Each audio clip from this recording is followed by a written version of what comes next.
¿Cómo están, gente? ¿Cómo les va? Bienvenidos a este podcast de BN Periodismo. Hoy tenemos un podcast muy especial porque vamos a hablar de cosas coyunturales, vamos a hablar de muchos problemas, de las tragedias que han sucedido igual últimamente aquí en Ecuador. Se me fue un gasísimo, ¿escucharon? Vamos a hablar también de todas las cosas, un poco desmontando algunos mitos, algunas cosas que se hablan en redes sociales, que hay gente que habla así de a gratis, instituciones que dicen, no, que nosotros sabemos que esto, que este otro. Pero bueno, hoy me acompaña el día de hoy Eliana Zambonino, también me acompaña Pancho, Francisco Contreras, así que vamos a hablar un poco sobre lo que sucedió en la Gasca y con un poco más de criterio científico qué es lo que ha sucedido. Y les voy a leer el cargo de Eliana, es un poquito largo, por eso no me lo aprendí, pero ella es especialista en instrumentos de planificación, gestión y financiamiento urbano para la mitigación y adaptación climática del Lincoln Institute of Land Policy, así que estamos muy orgullosos de tenerte aquí, Eliana. Bienvenida, ¿cómo estás? Hola, muchas gracias por la invitación. Es un gusto conocerles y bueno, felicitarles por la trayectoria que han tenido, el crecimiento que han tenido y bueno, sigan adelante porque sí estos espacios son necesarios para tener como estas voces disidentes que básicamente no responden a un interés económico, sino más bien a un interés de la sociedad en general. Perfecto, sí está prendido el micrófono, ¿no es cierto? Sí, ¿No? déjame ver. Sí, sí está prendido. Por si acaso luego tenemos problemas con el audio. ¿Qué tal, Pancho? ¿Cómo vas? Aquí en un podcast más, me olvidé qué número de podcast es, pero creo que es un tema bastante interesante y espero que estén utilizando el chat para comentar cómo vivieron la desgracia que sucedió en la comuna y en la Gasca, en dónde se encontraban y qué es lo que opinan sobre la tarea que ha realizado el municipio de Quito y el gobierno nacional. Sí, creo que hay un montón de impresiones alrededor de esto, ¿no? Es como que más que, como siempre, un podcast trataría de ser una conversación y es algo que se vio mucho en redes sociales. Y está esto de las fake news, ¿no? Por un lado, unos decían que era el cenizario. Por otro lado decían que eran los asentamientos supuestamente ilegales, lo que pasó en la Gasca, Que es ilegal la comuna, que decía. es ilegal la comuna. Luego de primera mano nos damos cuenta de que ha habido planos aprobados y certificados por el municipio de Quito. Entonces hay un montón ahí de cosas rarísimas que se hablan, intereses económicos, son cosas loquísimas. Justo el otro día de lo que estábamos en la comuna, tenemos ahí una información de que incluso hasta un funcionario público por ahí ha tenido un botadero Claro, ahí en las laderas del un, Pichincha. un funcionario público aparentemente, supuestamente se apropió de un terreno que era público y le ha hecho botadero. Así nomás. Aparentemente, ya vamos a investigarlo más a fondo. Pero luego la culpa es de la gente que dicen que no tiene dónde vivir y le culpan por vivir ahí. Pero justo tenemos aquí a Eliana porque, bueno, se hizo un poco viral toda la situación en Twitter después de que el Ministerio de, ¿qué era? Del ambiente. Del Ambiente, Ministerio del Ambiente, tuiteó de que, si no me equivoco, el cenizario no tenía absolutamente nada que ver. Hubo un montón de críticas porque decían que no, que cómo se va a defender iniciativas privadas si todavía no se ha investigado lo suficiente, se ha hecho sobrevuelos nada más para ver la deforestación, no hay criterios técnicos, etcétera, etcétera. Entonces, que nos cuentes más o menos, porque ahí vamos a ponerles unas imágenes, en este momento deben estar saliendo, de unos mapas que realizó Eliana, que yo en un principio no entendía nada, pero para eso mismo está aquí, para explicarnos qué es lo que, qué es lo que quiso explicar y qué es lo que tú decías en esos tweets. Sí, precisamente, digamos, la deforestación, todos los ingenieros forestales me van a dar la razón que se mide a través de tasas y estas tasas, digamos, se determinan con visitas al campo, con ortofotografías y con una serie de instrumentos técnicos que son los que determinan la tasa de deforestación del lugar, por una parte. Por otra parte, yo también he escuchado que hay gente que dice, miren, no, ahí abajo está la montaña y esto está al frente. No necesariamente es así, porque las cuencas hídricas no se comportan de manera independiente, sino precisamente son dos elevaciones que se encuentran confluyendo hacia un cauce, que este cauce está generado por la descarga hídrica que se capta en la parte superior. Entonces, digamos, a mí me sorprendió mucho la imagen de que solo sacan el dron en la cascada, perdón, en la quebrada, y solo se ve así los arbolitos que están ahí en esa parte, que bueno, qué chévere que esa parte no esté deforestada, pero sucede que el agua no se capta solo ahí, Claro. o sea, se capta en toda la montaña, en todo el Roco Pichincha.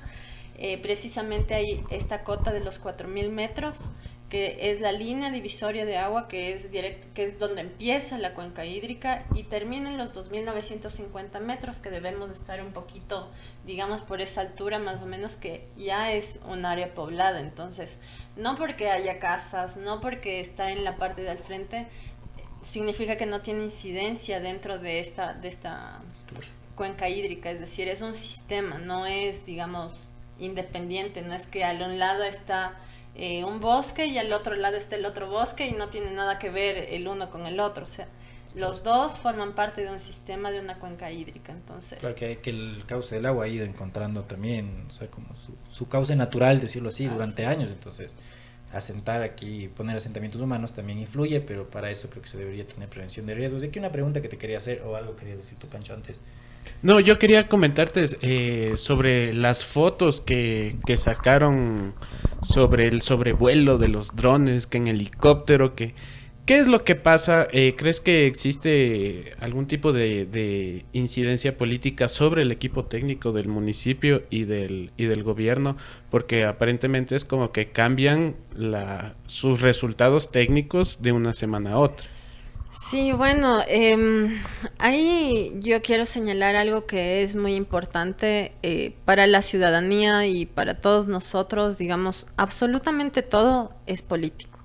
El rato que alguien dice, no me interesa la política, no quiero saber qué están haciendo, empiezan a pasar estas cosas, porque cuando, digamos, no hay presencia de la ciudadanía no exige sus derechos, deciden simplemente que la política no les da de comer. Precisamente es la política lo que incide en todos estos, en lo público, en los bienes comunes, en lo común. Entonces, digamos, los bienes públicos, que precisamente son estos bosques protectores, son estas áreas en donde debemos nosotros fomentar la conservación, no solamente por la naturaleza en sí mismo, que es muy importante, sino por cómo esto puede afectar a nuestras vidas. Entonces, cuando, digamos, ante la inobservancia de la ciudadanía, puede una institución que es, digamos, lamentable que deje de lado sus criterios técnicos, puede salir y decir cualquier cosa, no solo con relación a esta desgracia que, si bien es cierto, ha llamado la atención porque está aquí a 2 cuadras, está aquí en la ciudad, no podemos ignorarlo, pero sí hay que llamar la atención del Ministerio del Ambiente, que también ahora controla el tema del agua y de la transición ecológica, cómo la deforestación está incidiendo a nivel nacional. Entonces, tenaz lo que pasa en la provincia de Los Ríos, por ejemplo, en Manabí mismo, no sé, en Esmeraldas también, y en las áreas naturales protegidas que empiezan a ser, por ejemplo, ahorita que me hiciste acuerdo del tema de Esmeraldas, el MAE está dando paso a la desmantelación del sistema de áreas protegidas allá en Cayapas, para poder legalizar los terrenos y entregarles los terrenos a los comuneros, que si bien es cierto, estamos buscando la reactivación económica, la reactivación productiva, estamos buscando hacia dónde crecer, pero ¿a qué costo? O sea, ahí la pregunta es, ¿qué va a pasar cuando estas áreas naturales no cumplan con la función con la que han estado cumpliendo? Que vemos que la naturaleza no solo, su función no solo es darnos sombra o digamos captar el agua o que estén ahí los animalitos, sino los servicios ambientales que tienen las áreas protegidas, las áreas naturales no protegidas también son importantes, porque estamos ahorita en este momento viendo el efecto a 1 cuadra de nuestras casas, pero lo mismo está pasando en la Amazonía, en la costa, en la Sierra Centro también. Claro, pero no tiene relevancia mediática, y esa es una de las cosas que siempre hemos hablado, ¿no? Como que lo de Cotopaxi, que es en el Palmar, se fueron prácticamente todas las casas, son un montón de casas, en La Maná, hay pueblos incomunicados hasta ahora, y eso es como que esa dinámica de la mediatización, ¿no? De que bueno, porque pasó aquí, Guillermo Lasso se reunió ayer acá con Alexandra Vela, con las autoridades, se reunieron y van a dar 8 millones de dólares, creo, $250 a cada familia. Entonces, creo que no sé si solo en esto, pero se siguen dando como política de Estado soluciones parche a lo que pasa. Entonces, ahí también me surge el miedo. Las personas ya sabrán que nosotros estamos cerca de lo que pasó. Surge el miedo de que cualquier rato puede pasar. Que pueda pasar un aluvión o que pueda haber un deslizamiento de tierra, claro, que podría ser mucho más grave. Porque dices, bueno, el agua quitas de lodo, pero el deslizamiento de tierra lo que sería... tendría más destrucción, no habría posibilidad de absolutamente nada. Entonces, hay el chance también de que pueda suceder esto. Sí, o sea, uno no puede predecir, un ejemplo de esto y que es bastante importante y que nadie está hablando de eso es lo que está pasando en San Luis. Este poblado que está cerca de la represa Coca-Cola Sinclair. Entonces...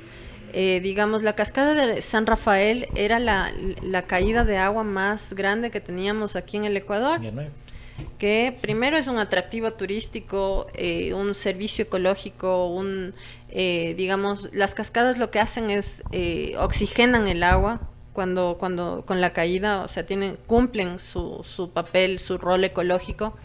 Entonces, primero generamos una represa, entonces ahí ya estamos afectando a la biodiversidad y no solo eso, sino que el cambio del curso de la cascada produjo una infiltración y precisamente es un proceso de socavamiento el que se está produciendo ahí y que está un pueblo entero por desaparecer. Entonces, digamos, de eso tampoco tenemos tantas noticias ahora. Sería interesante poder hacer una investigación in situ y ver qué es lo que está sucediendo y cómo están manejando este asunto. Pero así como, digamos, eso ya es en grande, en gigante. El problema aquí es que la densidad poblacional es mucho más alta. Entonces, tal vez la microcuenca no tenga la misma dimensión que en el río Coca, en San Rafael o en algunos otros cuerpos de agua, pero la afectación sí es importante en términos de la población a la que está que está asentada sobre estos accidentes geográficos. Entonces, por ejemplo, el tema de Quito es bastante particular porque tenemos todo un sistema de quebradas con el cual hemos estado conviviendo muchas veces, ignorando estos espacios. Digamos, un esfuerzo importante que se hizo fue este parque lineal de Machángara, el que está por la zona que se denomina el Sena, por la Recoleta. Ajá, sí, por Conquito.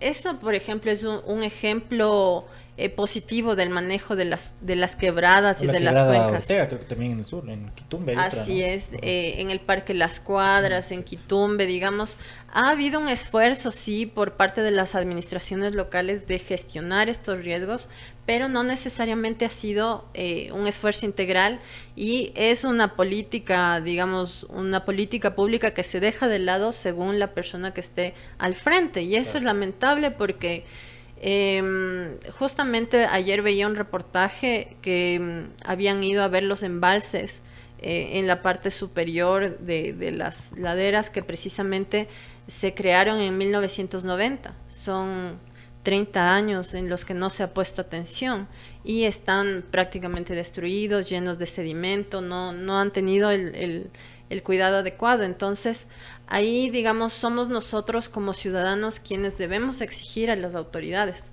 quien quiera que esté, porque realmente, digamos, la naturaleza no tiene bandera política, entonces no es que va a actuar o no, claro, dependiendo de quién esté. Entonces, eso digamos, es importante aprovechar estos espacios que se generan, que se mediatizan, que se visibilizan para llamar la atención hacia todos estos fenómenos que, como Ecuador tenemos que gestionar, tenemos que resolver, porque estamos en medio de los Andes tropicales. Este es un territorio mega biodiverso, es un territorio que tiene microclimas que que hay una altitud determinada a partir de la cual se forma un microclima, y eso es lo que nos da a nosotros la biodiversidad que tenemos. Pero sin embargo no somos conscientes de todos los beneficios y todos los riesgos que también se pueden generar a partir de esto. En el tema de Quito, sabemos que tenemos diferentes, por así decirlo, lugares donde se pueden dar desastres naturales. ¿Qué tanto era considerado la parte de las faldas del Pichincha como un lugar propenso a este tipo de desastres? Porque la comunidad, lo que podíamos escuchar era que nunca se les avisaba nada, no se les advertía de que podía pasar esto, y la gente que conversaba del que sabía era porque vivió el aluvión del 75. Entonces muchas personas no son conscientes del riesgo en el que está su vivienda. Y por ejemplo, me recordaba cuando se dio el terremoto del 2016 aquí en Ecuador, en donde mucha gente criticaba la forma en la que se repartían las zonas seguras en la ciudad. Porque, por ejemplo, una zona segura es la Carolina, pero la Carolina es un relleno, es una laguna, entonces no sé qué tan seguro sea, o sea, no sé qué informes técnicos tengan para decirme es un lugar seguro para tal catástrofe y ya está, no. Solo buscar un parque grande, claro, para que la gente se aglomere ahí, pues. Y lo que pasa aquí en la comuna, estoy seguro que esa cancha tenía un letrero de zona segura. Capaz. Yo estoy seguro. Algo también que me llamaba un montón la atención es que hacen el lugar de acopio y centro de acopio en la casa comunal de la comuna de Santa Clara de San Millán, que está en Humberto Albornoz.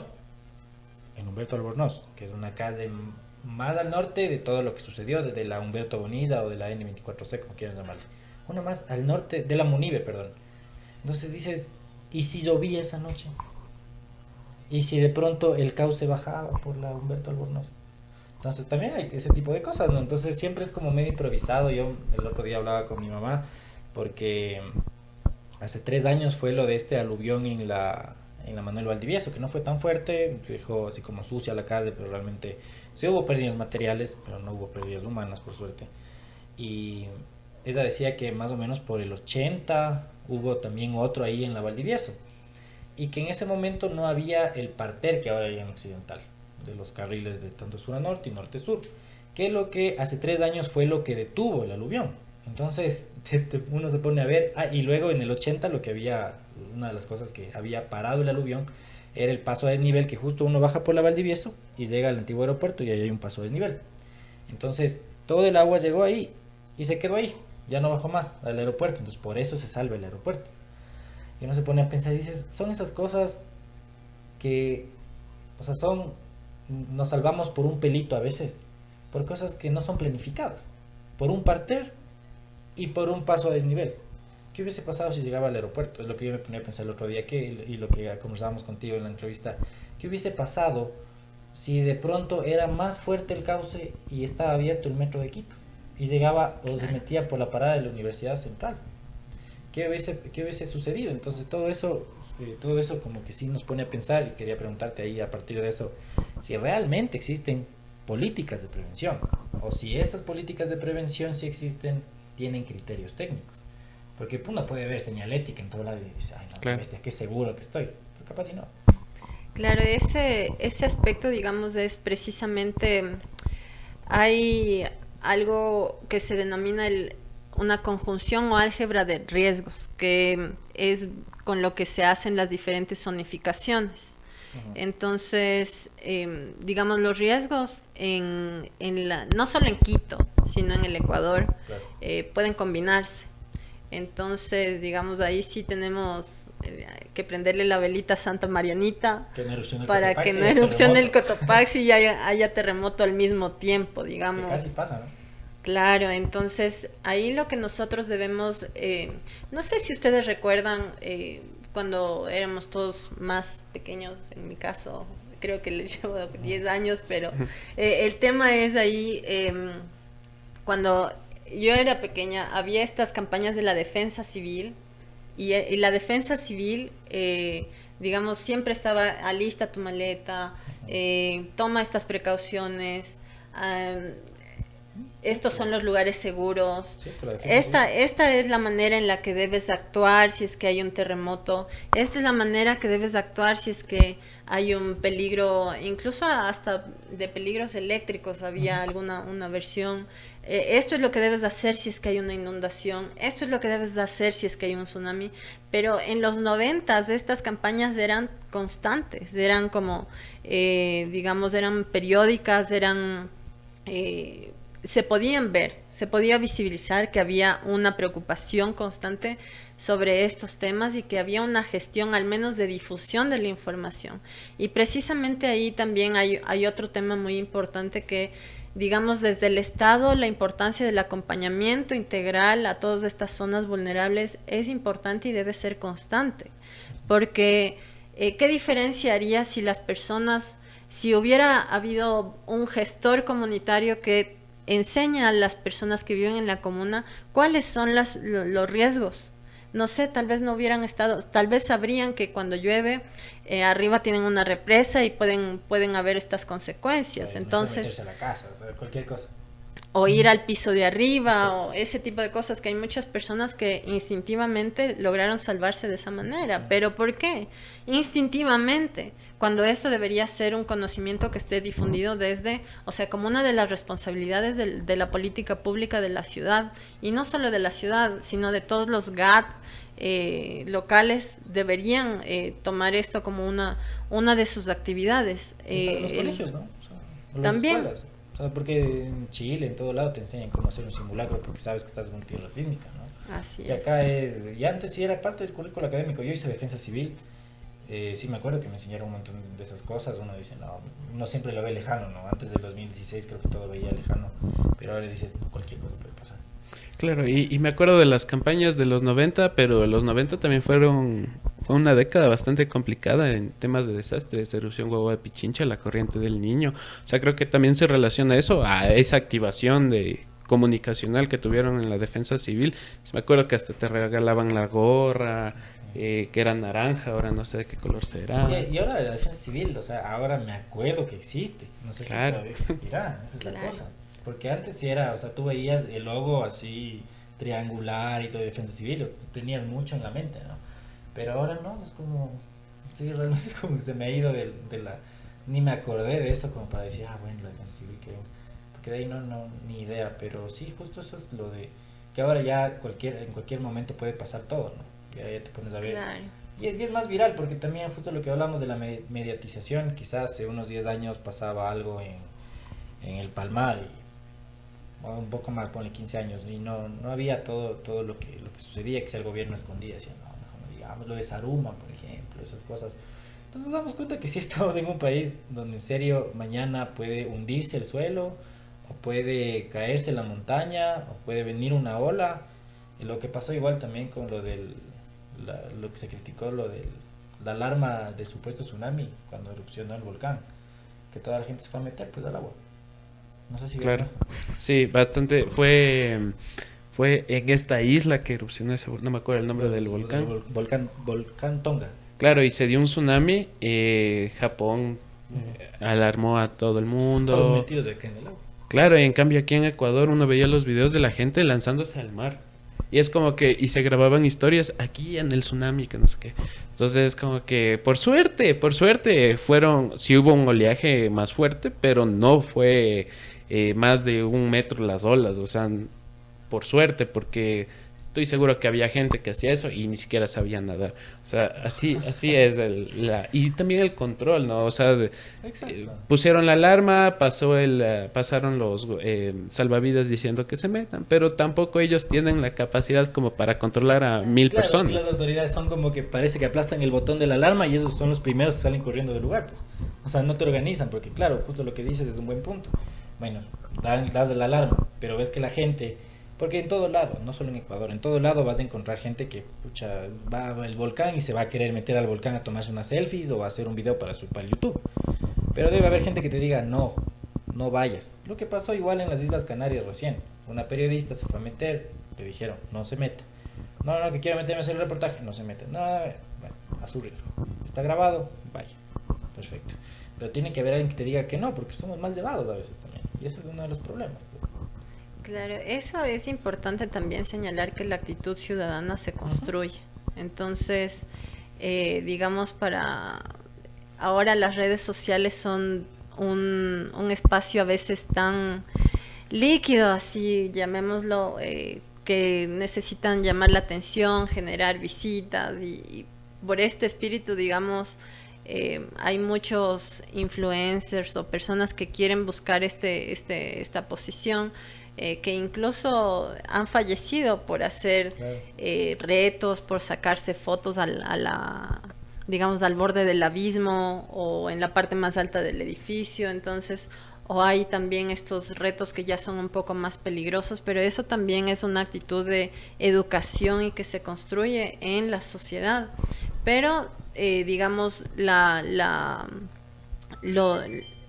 las políticas públicas, los gobiernos seccionales, el Ministerio de Educación, esto no deja de lado la responsabilidad que tienen. Digamos, si hay una actitud beligerante de la ciudadanía, deben hacer un esfuerzo adicional por educar.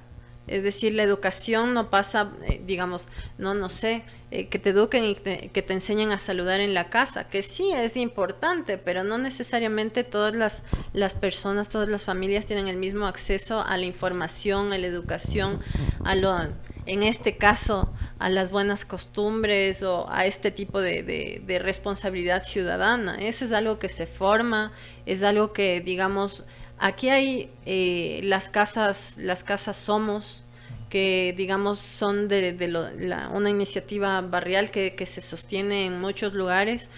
Ahí esos son los espacios donde tienes que formar a los ciudadanos y formar a esta ciudadanía crítica que tenga la capacidad de reaccionar, de solidarizarse, de exigir, de conocer sus derechos. Entonces, es algo que también ya va un poco más allá de solo el manejo y la gestión del riesgo, sino también la formación de una actitud ciudadana que sea propositiva, que sea positiva, que sea proactiva frente a su entorno, al entorno que le rodea, porque, por ejemplo, es una actitud diferente de ver a las personas que, voy a poner un ejemplo, en la esquina de la casa están botando la basura, entonces, como ciudadana puedo tener dos acciones, tengo dos posibilidades. La una, me hago la loca y digo, no les voy a decir nada y voy a seguir yo también botando la basura ahí sin respetar el horario ni nada. Pero también tengo la otra opción de hablar con el MASEO, gestionar que venga alguien, porque si yo me paro también, eso también es bastante polémico. Y, por ejemplo, en mi barrio, yo vivo en el centro histórico, hay una señora que salió a golpearle al señor del MASEO porque les estaba diciendo que no boten la basura a determinada hora, fuera del horario. Entonces, imagínate esa actitud ciudadana de yo puedo hacer aquí lo que me da la gana. Es mi barrio. Es mi barrio, yo vivo aquí y voy a botar la basura a las 9 de la mañana porque me da la gana. Y si viene una persona del mismo barrio a decirte que no botes la basura, si la autoridad sale a darle con el palo de la escoba, entonces es tenaz, porque ahí tú te explicas y te preguntas de ti mismo y dices, a ver, estas personas, ¿qué es lo que piensan? ¿Cómo se formaron? ¿Cuál es su concepción de la ciudad? Que si el alcalde, si la tele dice que el alcalde es corrupto, yo también voy a botar la basura, porque ¿quién me va a decir algo? Porque son un montón de corruptos. Y realmente esa no es la actitud en la que la ciudadanía debería estar sintonizada. Pero ¿y dónde se trabaja esto? Esto aquí es donde entra el nivel de acción colectiva, comunitaria, donde estos espacios de incidencia son importantes, porque como ciudadanos estamos en el deber y en la obligación de conocer nuestros derechos, pero también de conocer nuestras obligaciones con la ciudad. Entonces, digamos, si es que yo estoy viendo que la alcantarilla se está tapando, voy al menos a decirle al vecino, no bote la basura en la alcantarilla porque después viene el agua y nos inundamos, porque el aluvión, digamos, es como algo muy, muy visible, pero las inundaciones en la ciudad de Quito son constantes. Claro, yo creo que sí hay responsabilidad ciudadana y ojo con lo que voy a decir, como que con pinzas, porque luego se dice, no, de que le estás culpando a los fallecidos, o a los heridos, no, para nada. Eso no. Pero sí hay como una responsabilidad compartida de todos los ciudadanos de Quito, porque también es justo eso de la cultura ciudadana. Uno ve esta cultura del tráfico en Quito es terrible, o sea, es terrible. Uno puede abrazarse, besarse afuera con panas, pero se suben a un auto y que bestias son el diablo.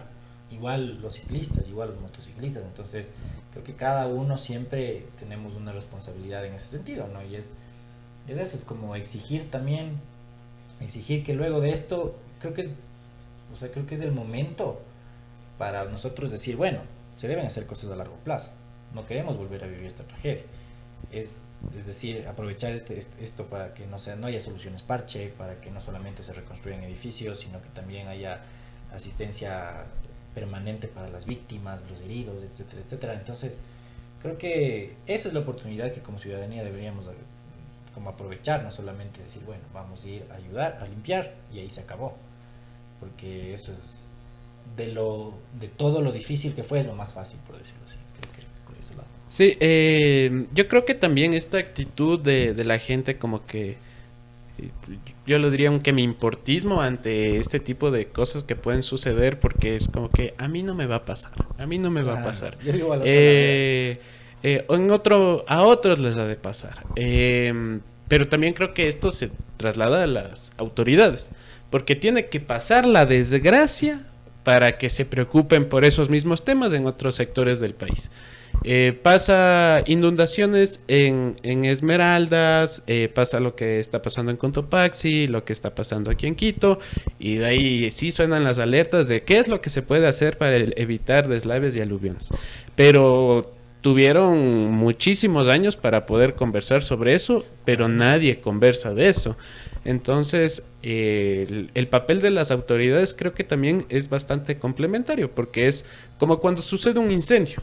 Y es lo que siempre pasa, sucede un incendio en un lugar concurrido y después del incendio ahí sí están todas las entidades verificando si los locales tienen los permisos de los bomberos. Entonces, ¿por qué no revisaron antes? O las llantas cuando hay accidentes de tránsito. Claro, las llantas lisas, las llantas lisas, pero ya están las personas fallecidas. Ya. Claro, en ese aspecto sí hay que recalcar que tenemos una cultura reactiva más que preventiva.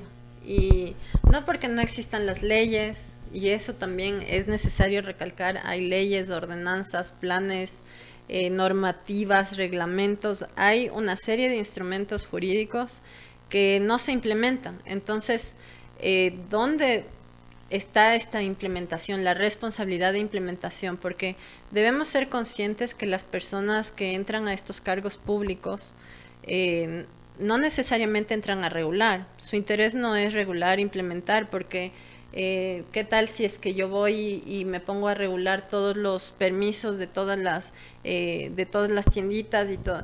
Van a decir que estoy en contra van a reclamarme, va a salir un gremio de personas a reclamarme, a decirme que estoy en contra de la reactivación económica, que no quiero que la gente se active, que no quiero que produzcan. Es lo mismo que pasa con el sector informal. La economía y el empleo en el Ecuador, más del 50% es economía informal. Entonces, ¿qué podemos hacer frente a esto? Tratar de regular como autoridades cuando hacen estos intentos, también cómo lo hacen, por ejemplo. No sé si una solución para regular estos negocios es ir y clausurarles, es ir y cerrarles, es ir y quitarles el carrito con el que están vendiendo.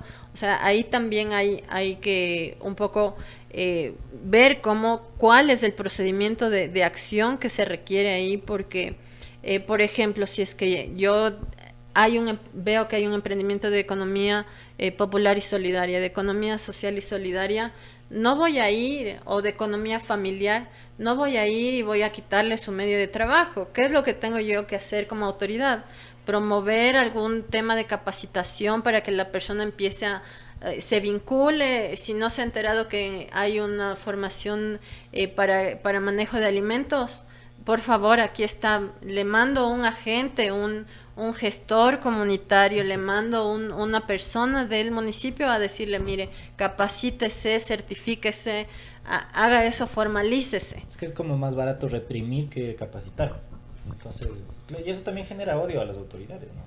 Pero sí, Claro. antes de irnos, que ya nos estamos como yendo para otro lado, sí quería que nos expliques lo de las diapositivas que nos tenías listo para hoy, Claro. para conversar un poco, porque ahí habían algunos términos que el otro día yo no entendía, que era la de las cotas, las escorrentías y cosas por el estilo, y más que nada por lo del tweet, de lo del Ministerio del Ambiente, que se hablaba, y que muchos habló, también se hizo tendencia lo de este cenizario en Urcupamba, en un inicio que no era culpable, luego le quitaron la licencia, que luego era culpa de Yunda, que luego que no era culpa de Yunda, que después ha sido como otra licencia nueva porque antes iba a ser otro cenizario. Entonces hay un montón de cosas que se hablan de esto, pero más allá del chisme, de la farándula, aquí vamos a hablar como con criterios científicos con Eliana para que nos explique, podría, así como primera pregunta, antes de que nos explique así cortita la respuesta, lo que sucedió, ¿podía haber bajado por otra vía? Sí, o sea, bajó específicamente lo que hay es esta lomita que se llama la lomita del Mirador. Ujú. Entonces, donde se produce específicamente el aluvión es una quebrada que está bajando por el lado sur de esta lomita del Mirador. Pero eso no quiere decir que no pueda acumularse el agua del otro lado. Entonces, aquí sí hay que ver un poco, el agua no tiene un curso, un solo cauce, tiene varios cauces. Entonces, en esta ocasión se fue por el lado sur de la loma del Mirador, que podría tranquilamente haberse ido por el otro O lado. sea, fue como que, digamos lo que sí, súper básico, pero digamos que si se daban otras circunstancias, capaz y se llenaba el otro lado y bajaba por otro lado. Así es, Ajá. sí. Sí, y esto, digamos, es claramente visible en los mapas topográficos, porque es más fácil, digamos, si yo me voy a parar ahí al frente, en la cuenca del frente, te voy a decir, sí, eso está del otro lado. Claro, pero si es que yo me pongo a ver el perfil y el mapa topográfico, claramente voy a entender que lo que está, digamos, el agua va de arriba para abajo. O sea, es la gravedad la que lleva el curso del agua.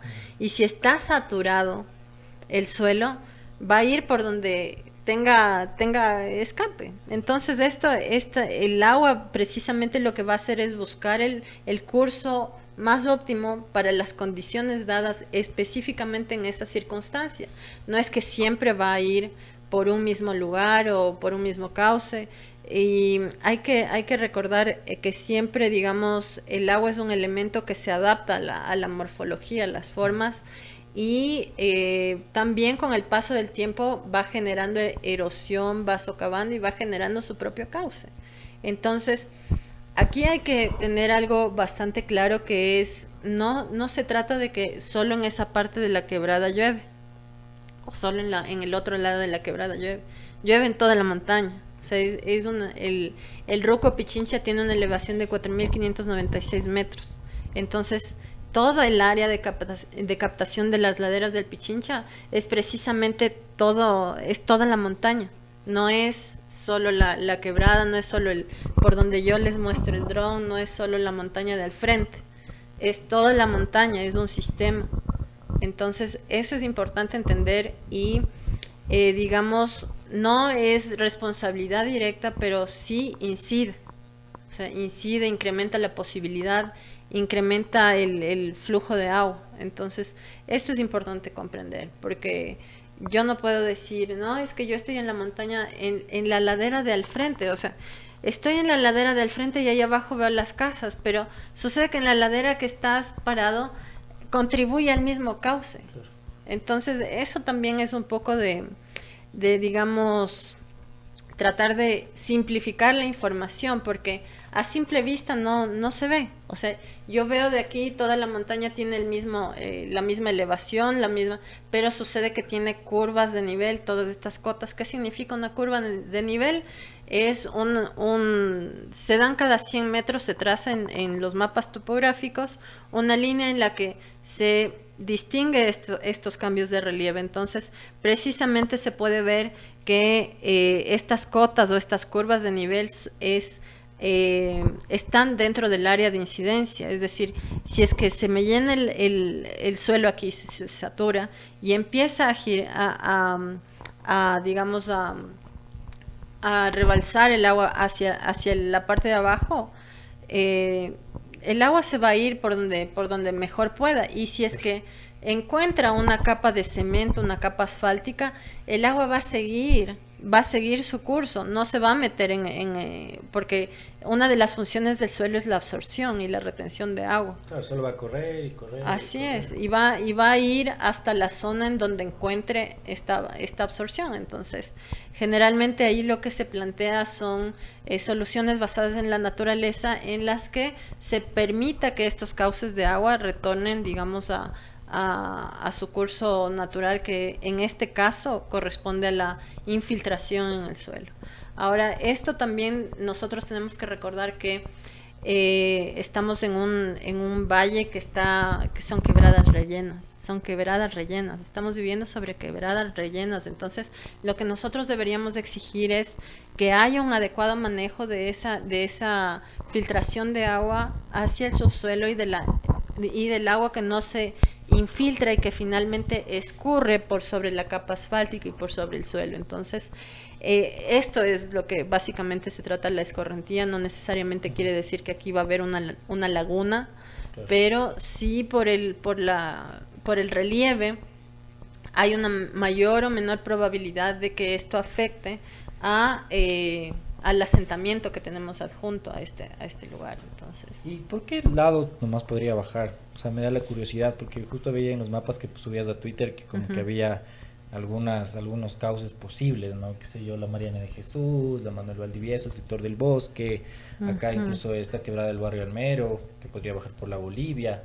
Entonces, ¿cuáles son las posibilidades si pensamos mal, digamos, si pensamos así súper trágico, donde podría bajar otro aluvión? Claro, o sea, ya hemos visto que en la quebrada Osorio, que es la que está por la Manuel Valdivieso, por la parte de arriba, es uno de los lugares donde son más conflictivos. Y tenemos varias quebradas que precisamente están en el mapa de relieve, que digamos dice la quebrada de Yacupura, hay que estas son las quebradas que están por el bosque. También hay la quebrada Abas Corral. Es decir, hay un sistema de quebradas que baja desde el Ruco Pichincha, y precisamente son estos los posibles y potenciales cauces del agua que se acumula en la parte de arriba, porque recordemos son 4.596 metros de montaña. Tal vez si es que han tenido la oportunidad alguna vez de subir a la cumbre del Ruco Pichincha, pueden observar. Es un ejercicio, digamos, son 2 horas en las que te puede ayudar un poco más a entender la dimensión de la montaña y la cantidad de terreno, de territorio que existe para la captación hídrica. Entonces, todo esto es lo que te va a ayudar a comprender cómo funciona el sistema hídrico y cómo cada una de estas quebradas es un potencial, digamos, riesgo que debe ser mitigado, ¿no? Un riesgo si no se trata bien. Ajá. Claro, justo, es loco porque uno puede ver las laderas, ¿no? Uno ve las laderas y dice, pero ¿de dónde bajó tanta agua? Pero es lo que se ve. Claro. Claro, justo lo que mencionaba, eso de que un vuelo de dron no es suficiente pues para decir está deforestado o qué onda, no está todo bien. Eso es lo que llama mucho la atención, pues, y sí, o sea, a mí me resuena tanto que se hagan esos criterios, ¿no? Como un vuelo en helicóptero, ya vi que está todo bien, tranquilos. Entonces, para eso no estudien. Para eso tú no deberías estudiar, para planificar. Entonces decir, no, aquí debería ponerse una casa, aquí no, listo. Entonces habría que tener criterios de uso del suelo, un montón de cosas que yo no soy experto, pero digo por lógica, ¿no? Claro, y que existen, o sea, hay una estrategia territorial nacional, hay un mapa de cambio de uso del suelo, hay una planificación alrededor de esto y bueno, digamos, se hizo un esfuerzo desde la Secretaría Nacional de Planificación en el 2014 para que todo este conocimiento técnico que de alguna manera está centralizado vaya a los territorios y se capacite a todas las personas encargadas de planificación en los GATS locales. Esto se hizo en el 2014 y a partir de eso surge, digamos, se vuelve a visibilizar la importancia de los planes de desarrollo y ordenamiento territorial. Entonces tenemos esto que ahora son los planes de gestión y uso sostenible del suelo, que son el famoso PUCS, que hay uno en Quito.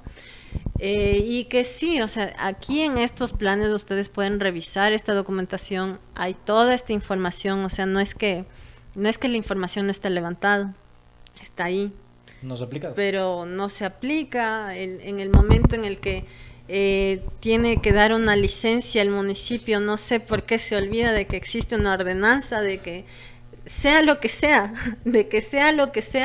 el servicio de la ladera del Pichincha es la protección, la conservación, ese es el servicio ambiental que brinda a la sociedad, a la población, a la ciudadanía, no solo por el bien, como siempre lo repito, no solo por el bien propio de la naturaleza, que es un sujeto de derechos, sino por el bien de las personas, que habitamos alrededor de estos recursos naturales. Entonces, eso es importante señalar porque existe esta normativa, no se implementa, priman los intereses económicos de los actores políticos y eso es algo que realmente está haciendo daño, nos está haciendo daño como sociedad y tiene estas consecuencias fatales para la población que, digamos, puede tener una ayuda momentánea, pero no necesariamente esto va a devolver la vida a las personas que lamentablemente la perdieron por un lado y, o sea, es simplemente una paliación momentánea de los efectos que esto tiene dentro de la vida de las personas que están afectadas. Gracias. Muchas gracias. Ay, muchas gracias. Sí, no sé, vos tenías algo. Sí, yo quería preguntar exactamente sobre sabemos que hay construcciones dentro del Pichincha. Tenemos ahí un teleférico inmenso, tenemos arriba del teleférico, me parece que construyeron una capilla, una iglesia. También teníamos el proyecto del cenizario, que fue tan polémico para todo el mundo. Pero también hay gente que vive adentro, porque yo recuerdo que cuando subíamos, porque me parece que adentro hay una especie de cascada, me parece, no me acuerdo bien, subía con mis compañeros del colegio, había gente que vivía adentro de la montaña. Entonces no sé en qué tanto influye este tipo de construcciones, en qué medida. Tiene un nombre la comunidad de personas que vive ahí adentro, no me acuerdo el nombre de esa parte de la ciudad, si es que están dentro del municipio, no están dentro del municipio, bueno, eso ya no lo sé, pero ¿qué tanto incide este tipo de construcciones? Porque el teleférico lo tenemos ahí, tenemos un parque de diversiones al que nadie va, pero supongo que eso también tuvo fuerte incidencia en cómo era la dinámica del agua dentro de la montaña. Claro, ahí, digamos, el Distrito Metropolitano de Quito, el área del Distrito Metropolitano de Quito es bastante extensa. Entonces, por un lado, tenemos hasta más o menos Mindo, que por ahí es uno de los límites del Distrito Metropolitano, por el occidente y por el oriente, digamos, llega más o menos hasta un poco antes de Papayacta, del Páramo de la Virgen. Entonces, sí es importante entender que la extensión de la incidencia del Distrito Metropolitano de Quito es amplia, por una parte, y cuenta con todos estos recursos naturales, cascadas, ríos, cuencas hídricas, y donde hay todo tipo de actividades. Y aquí, por ejemplo, hay este otro problema que están que están tratando de implementar la minería en Intac, por ejemplo. Entonces, ahí quiero mandar una cuña, y Quito no debe tener minería porque es un espacio natural, es la biodiversidad que hay en el bosque del Chocó es inmensa, no se ha estudiado todo, entonces no debería permitirse actividades de minería. Y eso que sin minería ya se está deforestando, ojo. Se están dando licencias a lugares turísticos, etcétera. Claro, pero ahí, por ejemplo, hay que remarcar un punto importante. En todas las actividades económicas es diferente si es que yo voy a deforestar una hectárea para hacer ahí una cabañita para las personas que vayan a ver, pero en el tema turístico es precisamente la naturaleza la que ofrece el servicio ambiental a partir del cual yo voy a hacer una actividad económica, porque los turistas vienen aquí a ver los pájaros, a ver la biodiversidad, las plantas, a tener un momento de esparcimiento en la naturaleza. Digamos, es una actividad económica importante. Por ejemplo, un guía de aves, un guía especializado, gana $150 al día. Claro que no tiene como todo el año ocupado, que solo trabaja en temporada, sí, pero es una actividad, es un ingreso económico importante. Entonces, no se valora realmente, no se hace un ejercicio aquí en Ecuador continental, como por ejemplo el ejercicio que sí se hizo en Galápagos para declarar la importancia de la reserva marina, en donde hicieron un ejercicio de valoración económica de lo que deja el turismo de buceo, por ejemplo, para ver las ballenas y toda la fauna de la reserva marina. Sería importante tener este tipo de análisis, y los hay algunos, pero no, digamos, no son parte de esta formulación de políticas públicas y de la concesión de todos estos permisos, no se consideran. Entonces, cabe recalcar que para la actividad turística, si bien es cierto, puedo deforestar 1, 2, digamos, ya voy a exagerar 5 hectáreas para hacer todo mi complejo turístico, pero aún así me valgo de todo lo que está a mi alrededor para que sea mi escenario, mi forma de obtener recurso económico. Claro, que no se van a ver un descampado con casas. Pues. Exacto, van exacto. A ver la naturaleza. Ajá, exactamente. Que es muy diferente del tema de la agricultura, cuando es monocultivo, que esto en la Amazonía es increíble, el área de bosque nativo deforestado para hacer cultivos de palma. Hay una extensión en la provincia de Sucumbíos, es increíblemente extenso. Hacen que las comunidades se peleen entre sí por dar estos permisos. O sea, es una dinámica socioeconómica, sociocultural, perniciosa, bien, que realmente no digamos, no deja una ganancia económica en el largo plazo, sino que solamente se fija en el corto plazo, y eso realmente es lo que está haciendo daño a nuestros ecosistemas. Pero es muy diferente que, digo, voy a deforestar aquí 35 hectáreas. Entonces, de 5 a 35 hay como una distancia bastante considerable. Entonces, por ejemplo, en el tema del teleférico, yo mi tesis de pregrado la hice sobre la planificación turística del teleférico.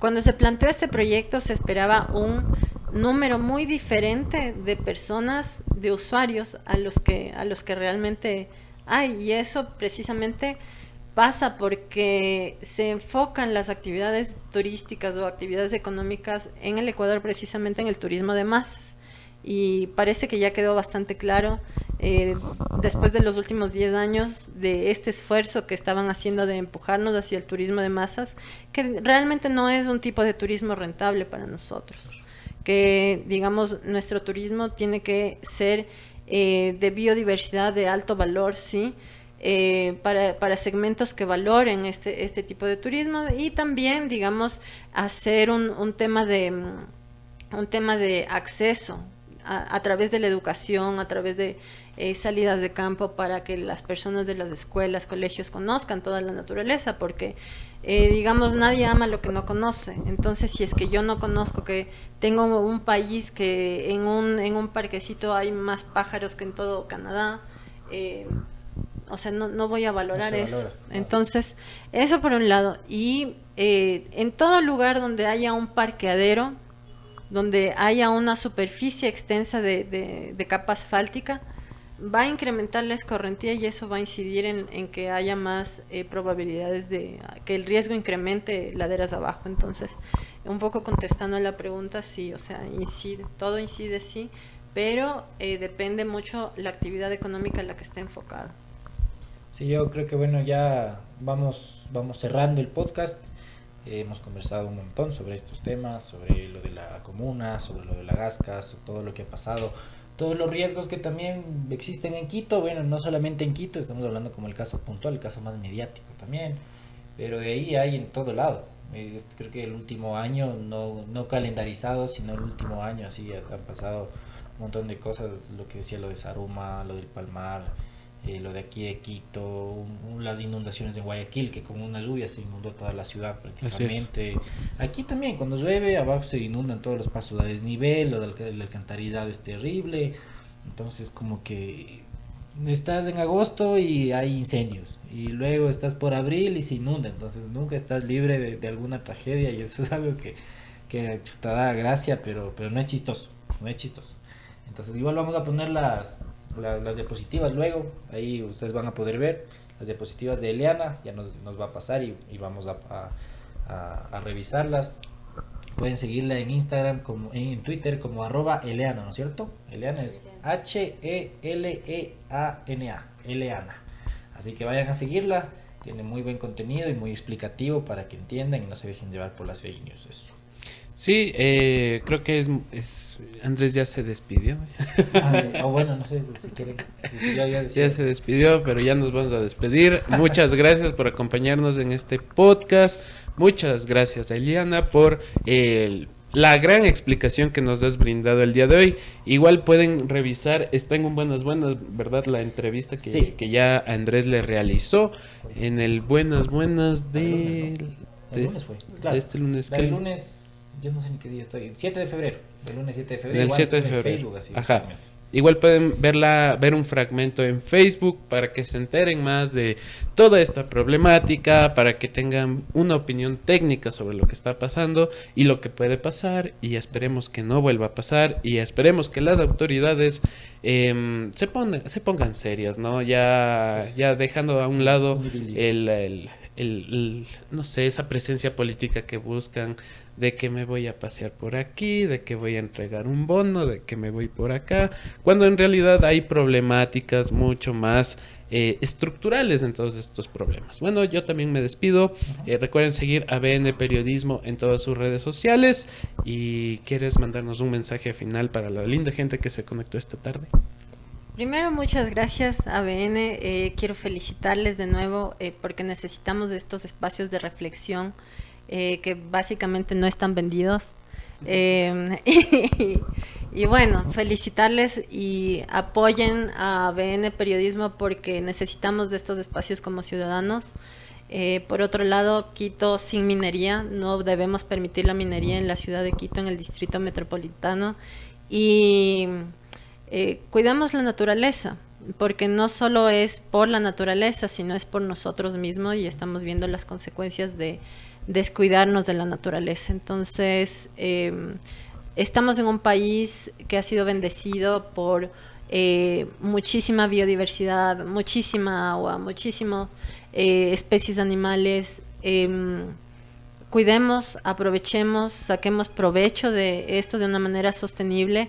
Hay muchas alternativas económicas a partir de las cuales podemos generar recursos y medios de vida sostenibles para nuestras familias.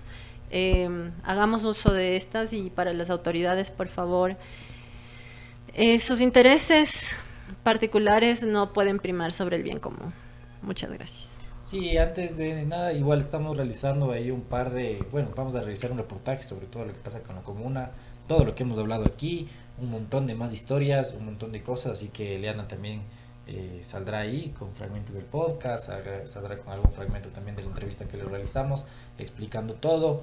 Ya saben, nosotros siempre intentando fundamentar las cosas con criterio, no solamente hablando de memoria, porque nosotros no sabemos de esto, para eso hay expertos. Y no se necesitan sobrevuelos para eso, no expertos, tampoco drones, sino gente que sepa, científicos. Así que eso, Nos vemos, gente. Den like y compartan y les mandamos un beso en la frente. Adiós. Chao, chao, chao.